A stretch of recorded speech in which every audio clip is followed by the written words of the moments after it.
we're in Matthew again, and I'm just going to have to do what I planned on doing, but I don't want to. But then I have to because of who's in the room. If there were more of the new people that have been coming that are kind of newer, this class would be better suited for them. So I thought, well, I'll skip it and move on, but I'm not ready to go on to the rest of the Matthew with you guys. So I wouldn't be able to do a good job for it. So let's do this one anyway. So that means we're still on the Beatitudes. And that means we're just on the second one. Just number 2.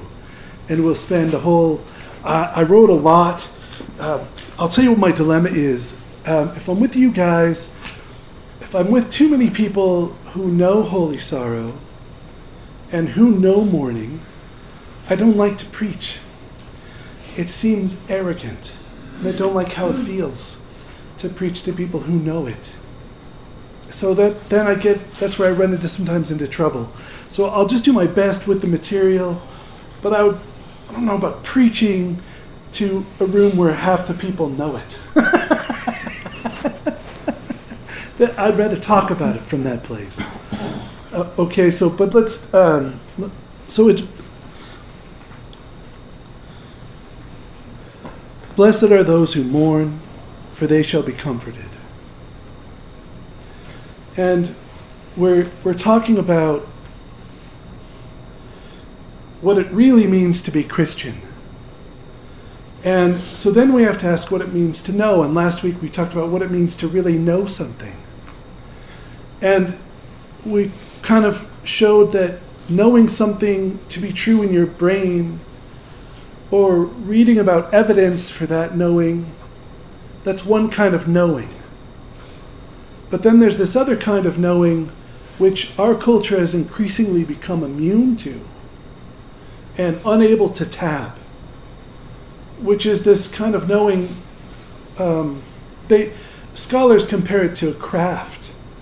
If, I don't know, a weaver, say, okay? Someone who weaves. You can know about weaving by watching someone do it, and you could know about weaving by reading about weaving. But if you have spent hours weaving, you know that craft in a different way, right? It's like that. And so with the Beatitudes being the foundation for all of for all of Jesus's thought, it really is. It's incredible. The Beatitudes are the foundation for all of his thought. All of the spirituality he's passing on, just about everything he says can be found in their seed form in one of the Beatitudes. That's how rich it is. I love those things. Whenever you find a map, a crystallization, it reveals a refined wisdom, is what I think. And, looking for a map from the New Age, I was looking for a map of where am I? And I went to Buddhists and Hindus, and I went all around looking, where am I? And every one of them would say, you're on track, but there's something wrong with it. You need to do this instead. And it wouldn't fit with what was happening. And I just looked and looked and looked, and, couldn't find it. I couldn't find the map I was looking for. And I wouldn't look in Christianity because I was raised knowing that system didn't have it. The Bible had been rewritten. The truth had been lost. All these lies that I had been told. So I wouldn't look there. So then eventually I went there and found out, they know what they're doing. They have maps. They know the way. That's why I love Teresa of Avila so much to this day. It's the first map I read. And reading what she was doing to come into union with God, that's what I was doing. I said, okay, she's doing it better. But I said, that's it. That's what I'm up to. This is the way. Well, this is one of those maps. And so if we're talking about the second beatitude, blessed are those who mourn, for they shall be comforted. the first thing I want to say is just at the shallowest end of the pool, that's just simply turning away from the way you're living. It's just seeing that I don't want to be this way anymore. I don't want to interpret everything I hear through judgment anymore. Like, I don't want to do that anymore. That judgment that separates me from what is happening, that judgment that makes it impossible for me to know what is happening, to feel the power of what is happening, to experience God in the way it's being described, that judgment that keeps any kind of knowing at all away. I don't want that anymore. Just to say, I don't want that anymore, that is mourning. That is mourning. So we don't want to make it, I like the deep end of the pool. We don't want to say it's just always this really deep thing. It's just as simple as, man, I don't want to be this way anymore.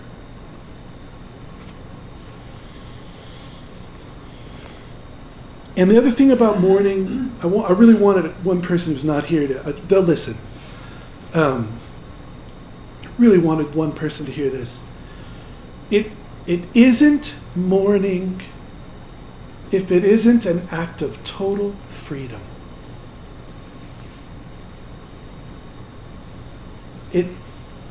If there's self-pity involved, if there's a sense of being forced, it's not mourning. This is a truly free act that we participate in willingly as free souls who don't have to. I don't have to be here. You don't have to be here. When God shines that power upon you, there are ways to get rid of it. There are ways to shake it off. There's ways to distract oneself so it doesn't happen. There's ways to pollute it and turn it into a game of chicken. There's all these ways to not do it. So the first thing I wanted to say about mourning is that it is an absolute act of freedom. It's only engaged in healthily, if it is an act of freedom. Something one chooses to do. Now we're not saying that when the night dawns upon a person and they feel like they're getting dragged into it, they're not really doing it. We're just saying they don't yet know the fullness of it yet. It's true that God says, okay, if you want to come with me, let's go, grabs by the hand. You're just waiting for the light, and they go to this dark corner, and you're like, okay, but the light's on the other side, and then it gets darker, and pretty soon you're in this abyss. You're like, hey, what the hell, man? You're the God of light. What are we doing here? But it's true that happens to people. It does. But it's also true that at any moment they can get off. They can quit, and God will break the deal. So it's a testament to our freedom, our free will, the dignity we have as human beings. That's what mourning is. Yes, God, I want to be purified. Yes, I want to be transformed. And yes, I will go through these uncomfortable feelings and symptoms, energies, transformations, willingly.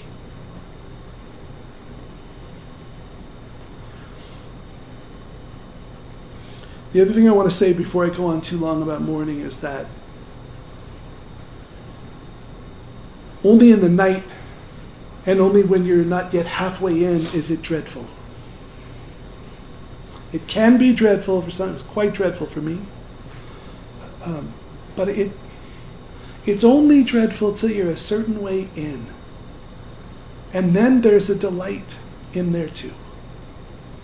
With it.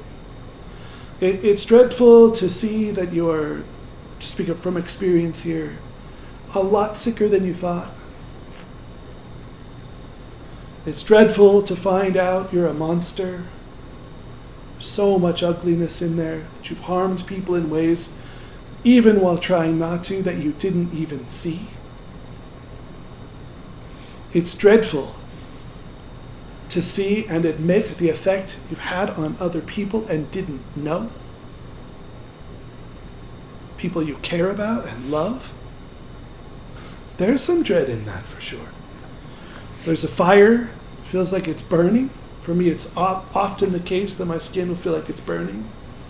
If it's hot, really hot, it burns, come over my whole body. When that level of insight is coming over me, that's dreadful. But if you get a ways in, and some of you are already, I know Raya is, and certainly me, there's also a profound peace that comes with it. The depth.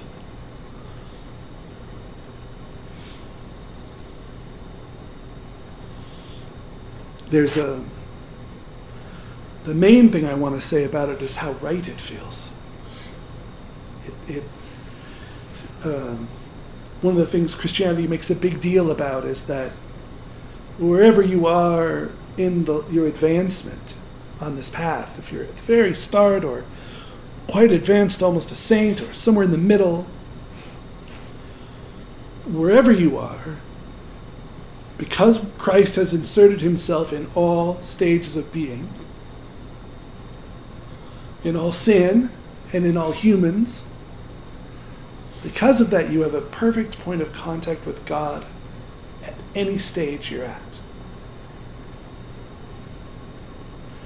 So that if you're a soul that is profoundly disordered,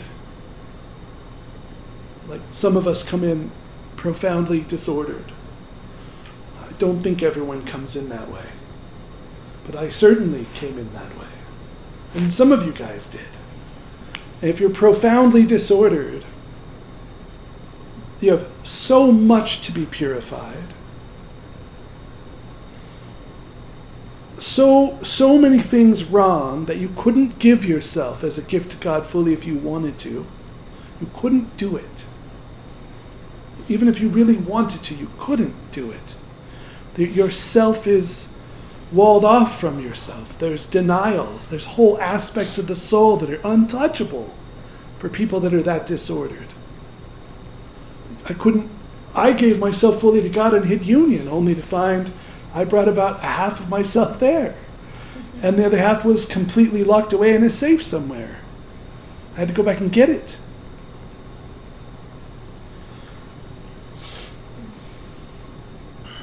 Even that soul has a perfect point of contact with God and can feel deep and profound peace and rightness and truth in their relationship with God in repentance, in mourning. So there can be profound narcissism, or I think narcissism is one of the more obvious and uglier forms of disorder that we all are on the spectrum of to some degree. I don't say anyone's a narcissist, but I sure could say there's a spectrum there. You catch that. It's not fun to find that on your inventory. Even those people have this perfect point of contact with God.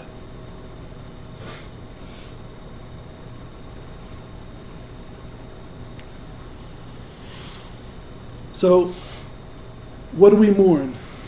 I just want to talk about two things that we mourn. And the one is our present condition when we enter the path, which is caused by all of our past experience and choices we have made. So that could include an abusive or neglectful upbringing. All of that has to be mourned. And all of the choices that were made in response to that upbringing.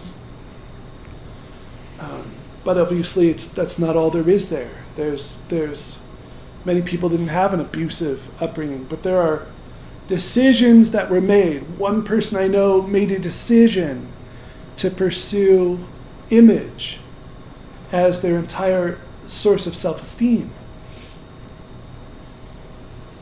Made it at a young age, but did make the choice that I will find my comfort, my safety, my identity, my meaning, and my purpose in image, how I look. That was a decision that was made and cultivated over years, which became embedded. so that when they said, now I want to stop, it didn't stop.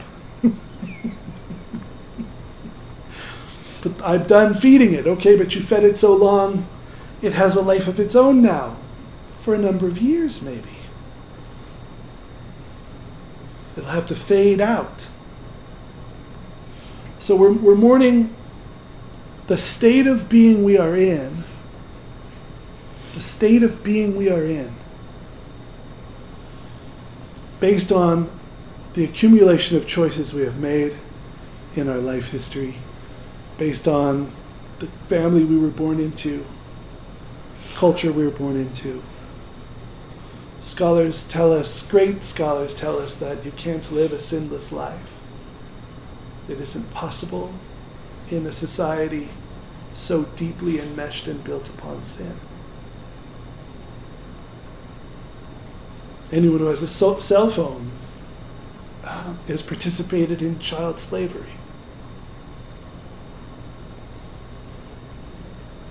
There just isn't a just, sinless life for us. It doesn't exist. People think they follow a certain number of rules and everything's okay.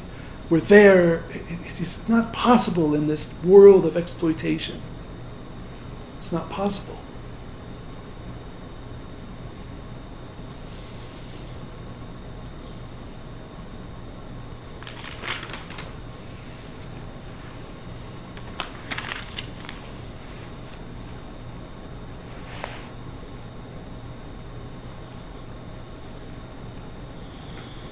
Another thing I want to say about that is that we're also mourning. That's the secondary thing we're mourning. And I wanted to make sure there's a danger. You come to God, you give your life to God, God starts to purify your past. There is a danger there where you could start to identify purifying your past with the path. And I ran that danger as one of the sicker people because that theme ran for years. I come to God, God cleans up my past. I come to God, God cleans up my past. To the point where sitting down to meditate, I'm just looking at the wreck that needs worked on, and because that's the theme, but then what about the day when that isn't the theme? And I'm looking down at the stuff. And I'm not looking at God. That happened to me. It's subtle, right? It's subtle. It's tricky. Daniel and I have had a lot of talks about this. It's like the coolest thing about this path is there's no exact way to say how to do it. You just listen to God. But that's also the rough thing about it. Because you can get in ruts and not realize you're in ruts. And so, yes, we're mourning our past, our sin, the people we've harmed, the state of being we're in, which is so limited and less than where we're called to be. But what we're mourning more than that, by miles more, primarily, what is primarily being mourned is whatever you call your inattentiveness to God.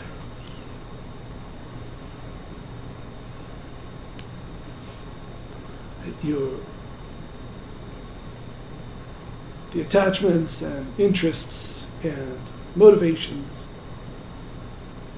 that we invest in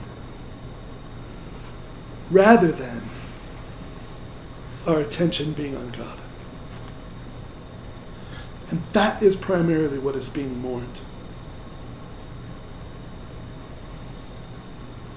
And all the other suffering we end up cleaning up only exists because that existed first. Culturally, in our families, in political structures, you name it. If there is disorder, its root cause is something before God.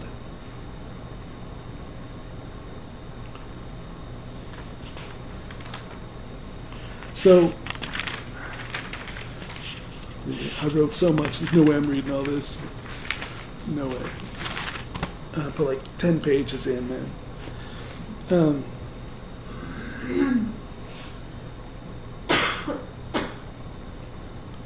What I think about that one is that it's almost always combined with prayer. And I try to remember, you guys, that these are states of being, they're powers, they're initiations, and they're knowings. They are things you do, but more than that, they're things you participate in. They're powers. And the great sin that we mourn is that we can be so busy, so wrapped up in what we're doing, that we don't even have time for it. That we don't even notice those stages. We don't notice those energies. We don't notice those things happening. That's the great sin. That we could get so wrapped in our own will that we don't even notice it in order to participate in it. Those are the great dangers. And for those of you that are cruising up around stage 3, it makes all the difference between a person who makes it to stage 7 and a person who blends in around stage 3 for the rest of their life.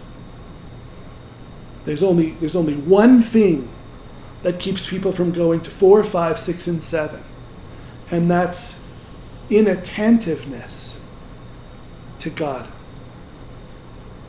in a good life that God has given you.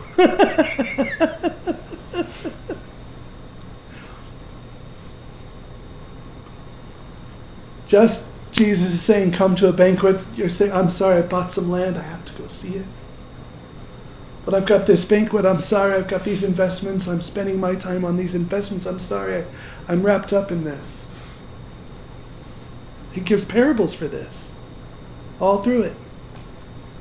Everyone's invited. Almost no one shows up. They're busy.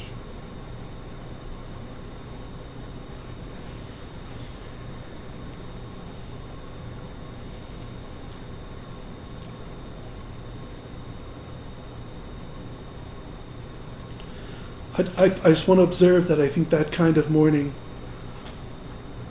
often looks like prayer.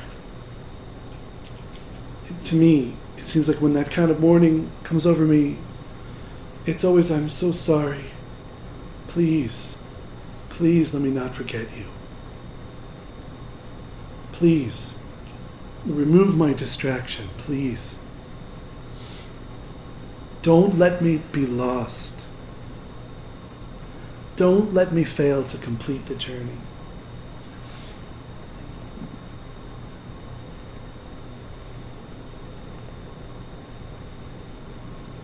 So it's like a mourning while giving.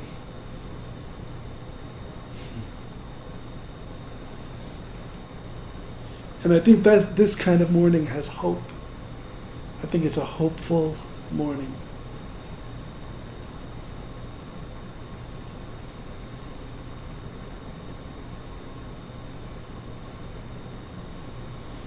And I think this kind of mourning has faith.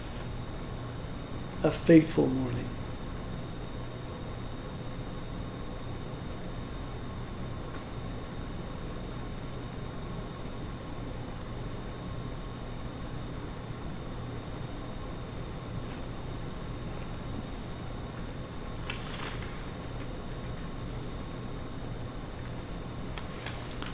Only 2 points I still want to make. Think of most of us on this level of the stage of mourning. Okay? There's this wide road. God said, just stay on the road, don't go off the road. The road's long. There's going to be water along the way. Everything you need will be met, but stay on the road. But you get on the road, you're like, oh, great, heaven, we're going to heaven, let's go. He said, stay on the road, it's no big deal, it's a nice wide freaking road, I don't mind. There's other people on it, it's cool. But, there's a circus, and they're all naked. You're like, well, yeah, but let me just go check this out for a minute.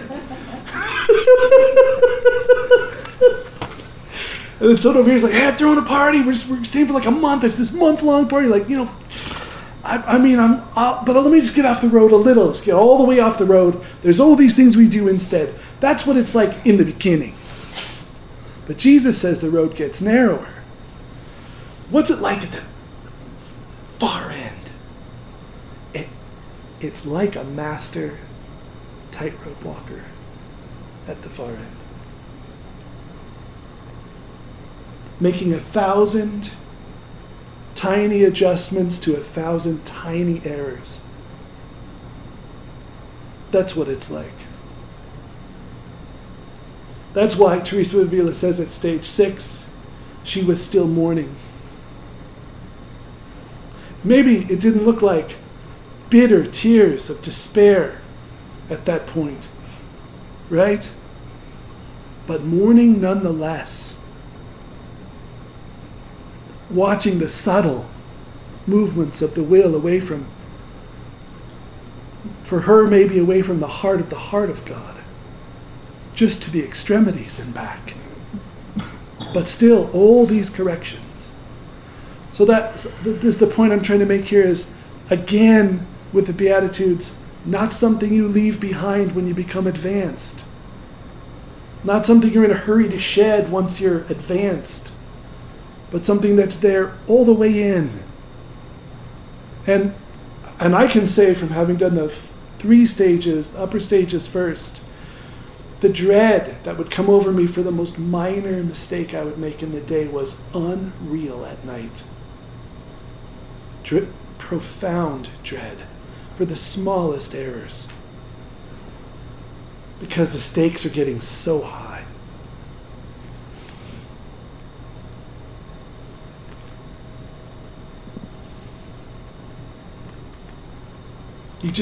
She would say, I don't use this language, but Teresa of Avila would say, you fear to offend God. We say, well, you can't offend God, but you know what she means. You know what she means. You're right, you can't piss off God, you can't offend God, it's true. But you can lose ground, man. Like over small, depending on where you're at, small things. So I think wide road, Burning Man's over here. Freaking Burning Man, orgies and massive tents. It's just one weekend, just 1 week. It's no big deal. Like that's the wide road, and then there's the tightrope. Right? Just here is love, here is pure devotion, here is the fullness of myself given to God. And here are the 1,000 corrections I have to make to stay on that thing.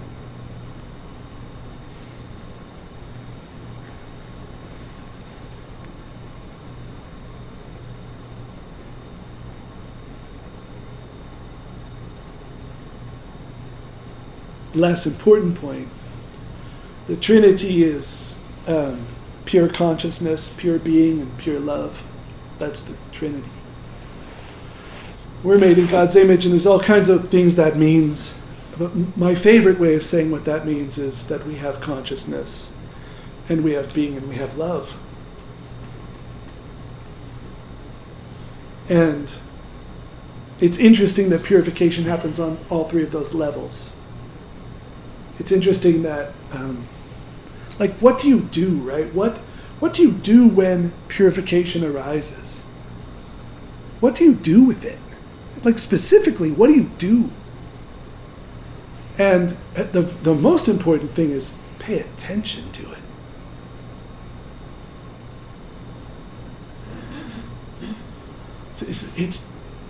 Be present with it. Your heart is aching, sometimes with sorrow. Your body can be hurting, aching, burning. It's feeling it. And that's the Trinity. That's the Trinity. Consciousness, being, and love. And so the best thing, the most important thing is to be with it when it's happening. And, we get jobs, and it has to be worked out in the messy world we're in. Some people have jobs and kids, that's even worse, and spouses. Then you're carving out trying to get an hour at night if everyone will just go to bed. I get some people have that worry. We're all doing it within the best of parameters that we can. But for me, what I would say is when purification when it arises, the best thing you can do is be attentive to it. But remember, it's an act of total freedom. So it's not self-pity attentive. It's not scandalous attentive, right? It's not berating yourself attentive. Those are all pollutions. It's pure consciousness. It's just being with it.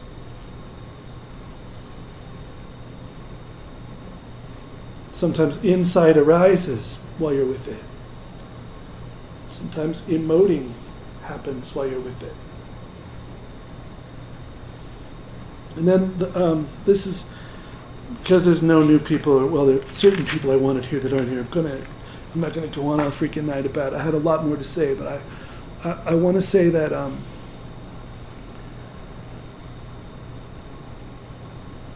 fasting is a trip. Sometimes I'll fast for 3 or 4 days just for no reason, but there's one thing I do for sure. If I have purification going on, I don't eat. Or if I have it going on, I eat less. So these tricks, like the Orthodox Church is still pretty strict. The Catholic Church is way softer. I like both. One good trick, if I eat, if I wake up, there's purification, but I've got a big day and I need a little food, I'll eat half of what I would have normally eaten. Just half. Why? Who cares? Because my guts are purifying. I can feel them purifying, and it doesn't help when they're full. There's something about lighter, less, that I've eaten a whole breakfast and watched that purification go away. And I don't want to lose that day. If they're tapping on my shoulder with it, I told you guys to pray for me. You're too effective. I may never ask again. Now I'm wondering if I'm getting there. But it does still come. It's coming. And I see progress. I'm really grateful. I'm so grateful. Some days I think, I'm getting there. And I think, no, you're not. Shut up. Every time I say that, I've got to be shown to shut up. So maybe I shouldn't say that. But it's burning. And there's that fire. And I'm totally free of it. And then all of a sudden it sets in.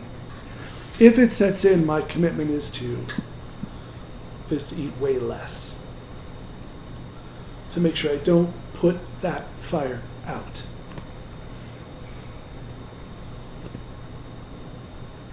Medicate it and drug it. And then also I think I need to be a little more prayerful. And that's only when it's possible. I can do all that helping my daughter talk about a life problem she's going through. I can do all that in the living room with my daughter and wife. And I will, and I do. A lot, because a lot of times it just comes on while I'm still with family. So it's like a balancing thing, where I'm doing that, but I'm also present for them. But if I could be alone, I'll come out here. And just do it alone, or under my tree.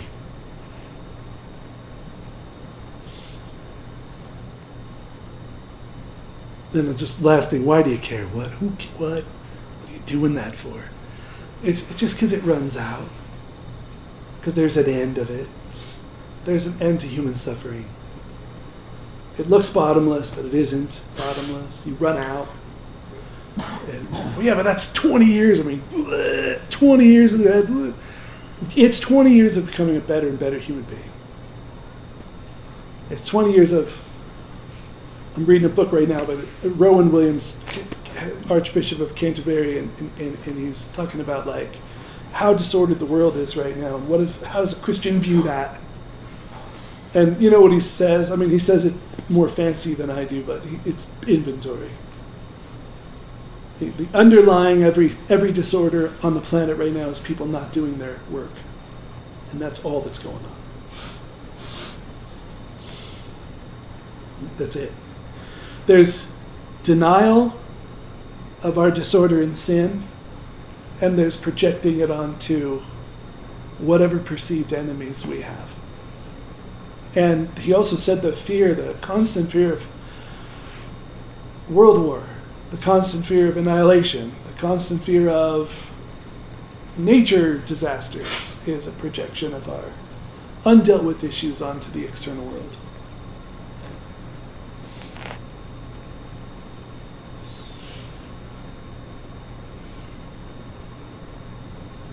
But then he picked on things I like disaster movies, and I'm like, no, that's too far.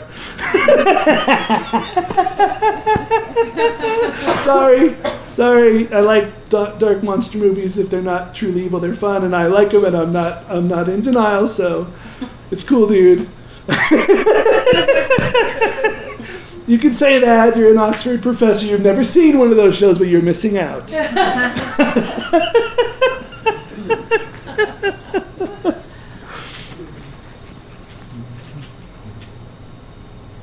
The thing is, I know a lot of you in here know these stages. Not all of you do, though. A lot of you are just getting pulled into it. If I was talking just to this group, I would just say, not the people that aren't here, but the ones that are. Some of you are new. This is knocking on your door, but you run away from it in various ways. Try not to do that. The center will pull you there. You don't have to find it. You're getting pulled there if you're here. Some of you are doing so great, just as in as it could get, and I wouldn't know what to tell you to improve it. Some are knocking at that door, but they are too flippant. They're flippant enough about the path they might not ever get there if they don't buckle down a little.